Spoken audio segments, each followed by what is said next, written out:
Kesimpulannya adalah satu, bahan atau meter atau material yang ada di dalam benda, katakanlah benda terkecil, disebut dengan bahan atau meter pertama.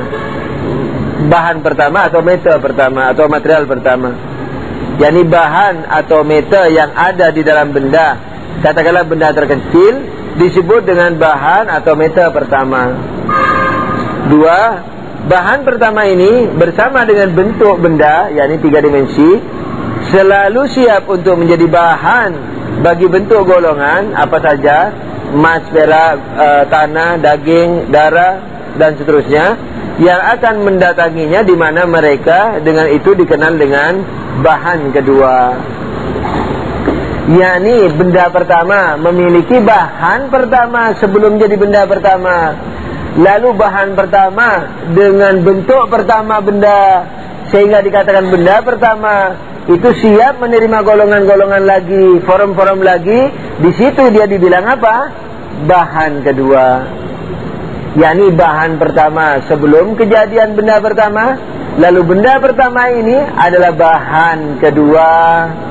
Karena dia sekarang mengemban potensi itu, maka dia bahan. Kan siap ketika menerima emas misalnya atau air, berarti dia bahan untuk emas atau air atau tanah.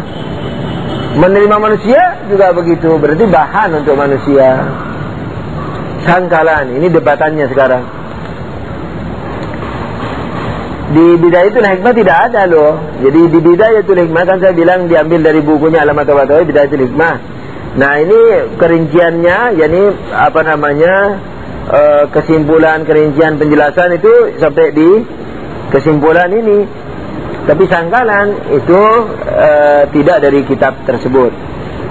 Sangkalan.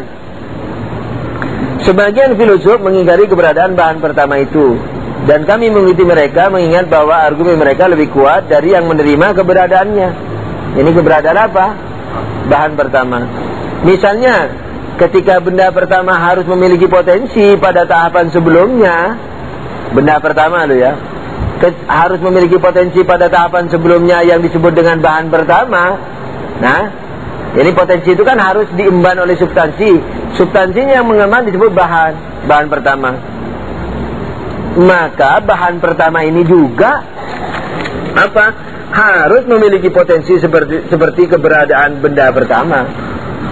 Kalau bahan pertama itu ada, berarti dia juga harus dibahani lagi. Kalau potensi itu ada, berarti dia harus dipotensi lagi sebelum kejadiannya. Kamu bilang potensinya de facto. Oke, kalau memang de facto potensinya, berarti potensi yang de facto sekarang ini harus didahului oleh potensi yang lain. Begitu seterusnya. Jadi bahan pertama harus memiliki potensi pada tahapan sebelumnya. Dan sudah tentu bahwa potensi ini juga harus memiliki potensi sebelumnya, sebagaimana yang pertama. Begitu seterusnya sampai tidak terbatas. Ini mustahil lantaran potensi pertama itu adalah ujung dari arah de factonya, sementara yang berujung tidak mungkin tidak berpangkal.